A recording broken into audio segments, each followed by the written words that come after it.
nessa pandemia tem recessão, desemprego, redução dos salários, mas um grupo de pessoas ganharam na pandemia. Aqui na América Latina e no Caribe, 73 bilionários aumentaram suas fortunas em 17%, o equivalente a 48,2 bilhões só nesse período aí de pandemia, de março a junho desse ano. Ou seja, enquanto milhões de pessoas empobreceram, 73 privilegiados aumentaram os seus ganhos, ou seja, estão mais ricos, enquanto a maioria esmagadora da população ficou mais pobre. A gente sabe que no sistema capitalista, a grande vitória do indivíduo, infelizmente, é ganhar dinheiro. Então, assim, se a gente analisar de forma fria, esses 73 bilionários são considerados vencedores. Mas a pergunta que a gente faz é: e a sociedade? Pode ser considerada vencedora neste momento? Que deixa, milhões de pessoas irem para a pobreza, para o desemprego, para a redução do salário, ao mesmo tempo que abre o caminho, e enriquece 73 pessoas na América Latina e no Caribe, que é uma região extremamente pobre e muito atacada neste momento, com golpes, uma política neoliberal muito dura, que levou inclusive várias pessoas para as ruas, protestando contra as medidas econômicas aí de austeridade, que no final das contas tem como resultado principal enriquecer os milionários e os bilionários, às custas, logicamente, do aumento do desemprego, do aumento da pobreza, do aumento da miséria. É interessante a gente pensar no seguinte: o sistema capitalista, ele não provém às massas neste momento, mas ele está aumentando consideravelmente o poder de poucos indivíduos. Isso tem gerado convulsões. Tivemos protestos no Equador, no Chile, também nos Estados Unidos, aquela convulsão social toda não foi só por causa da morte do George Floyd. Lá também tem muita miséria, lá também tem muita pobreza, lá também tem muito desemprego, apesar de ser o país mais rico do mundo. Tivemos o movimento dos coletes amarelos na França.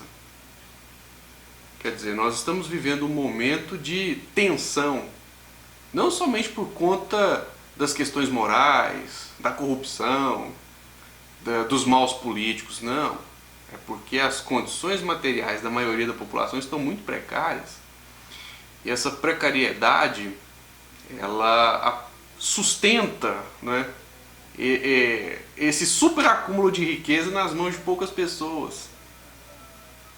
Como que a sociedade vai lidar com isso? Nós não temos como prever. Mas uma coisa é certa: haverá convulsão social, haverá protestos, haverá pessoas indo às ruas contra a situação que coloca elas no desemprego, na miséria, na escassez, enfim, e tudo aquilo que piora a vida. Só no Brasil, 42 bilionários aumentaram suas fortunas em 34 bilhões de dólares no mesmo período, ou seja, entre março e junho desse ano. Os dados são do relatório Quem Paga a Conta? Taxar a riqueza para enfrentar a crise da Covid na América Latina e Caribe, divulgado no dia 27 de julho pela ONG Oxfam Brasil, que revela que esses bilionários não somente ficaram imunes à crise causada pela pandemia do novo coronavírus, mas aumentaram seus ganhos, aumentaram suas riquezas. E nós estamos vendo aí, por exemplo, uma das categorias que mais tem trabalhado e contribuído, inclusive, neste momento de crise, que são os entregadores, organizando movimentos por melhores condições de trabalho, melhores condições financeiras, inclusive. Que, aliás, é o que rege as lutas, Nenhuma luta de verdade, ela tem a moralidade como elemento principal. O elemento principal das lutas sociais aí, ao longo dos séculos, em que as pessoas lutaram contra injustiças, tem a ver com a condição precária, com a condição subhumana, né, de vida, onde para se conseguir um alimento digno e decente, a pessoa trabalha às vezes até 12 horas por dia, de domingo a domingo, e mesmo assim ainda come mal, vive mal, né? O ônibus que ela anda não tem qualidade, a estrada que ela, né, percorre para trabalhar precisa de reparos, precisa de manutenção, enfim. Todo o trabalho da sociedade faz com que os recursos sejam transferidos para esses poucos bilionários. E a gente precisa analisar, né, a partir de um ponto fundamental, que o problema não é a riqueza. Riqueza é coisa boa. O problema é a pobreza. É a pobreza que desgraça a vida das pessoas. É a falta de acesso ao que é básico. Ao que é básico. Isso precisa ser discutido, mas não somente discutido. É necessário fazer algo para que se mude essa situação. Agora, resta saber se nós vamos conseguir fazer, não é? Mas a coisa ela anda tão assim ruim para a maioria das pessoas, que inclusive a pandemia do coronavírus fez com que 522.700 empresas fechassem as portas durante o período da pandemia. Seria aquilo que os direitistas apelidaram de morte de CNPJs. É interessante ressaltar que o governo não teve competência para impedir, né, a morte de brasileiros, né, nós já estamos aí próximo dos 90 mil mortos, e também não teve competência para impedir a morte de empresas. Não. É necessário avaliar um governo não somente pelo discurso, mas pelos resultados concretos. Aliás, se o discurso for um e o resultado for outro, o que importa é somente o resultado, porque é o resultado que será positivo ou negativo para a vida de milhões de brasileiros. Esses resultados aí econômicos da pandemia, na pandemia, tem sido positivo para os bilionários, mas muito negativo para a maioria do povo. Então é preciso ver quem é quem está ganhando, quem está perdendo. Seria interessante que nós tivéssemos uma cultura do ganha-ganha, ou seja, ricos ganhando, pobres ganhando também, mas infelizmente não é o que acontece. Os pobres estão perdendo e os ricos estão ganhando. Olha, para a gente ter uma ideia do que é esse sistema capitalista selvagem, o Jeff Bezos, ele é o fundador da Amazon. Atualmente ele é o homem mais rico do mundo. Num só dia ele viu a fortuna dele aumentar, uma pessoa só, hein? 13 bilhões de reais, de reais não, 13 bilhões de dólares num único dia. A fortuna dele está calculada em 189 bilhões de dólares, E muita gente não consegue encontrar um emprego para ganhar um salário mínimo de R$ 1.046. É complicado, né? E assim, nessa perspectiva capitalista, sem ruptura do sistema, apenas com o que nós temos, a ONG Oxfam, ela sugeriu que se fosse criado um imposto extraordinário sobre as grandes fortunas, com caráter progressivo, entre 2% e 3,5% em cada país, sobre os patrimônios acima de $1 milhão, seria um pouco mais do que 5 milhões de reais, seria possível arrecadar até 14,26 bilhões de dólares. Esse dinheiro arrecadado, administrado pelo Estado, poderia ser investido em algo favorável ao povo que neste momento sofre, né, com a miséria causada pela crise econômica e pelo desemprego. E é bom levar em consideração um dado fundamental. A recessão, porque neste ano os países vão regredir, né, em seus PIBs, não haverá crescimento, haverá recessão. com exceção da China, que vai crescer.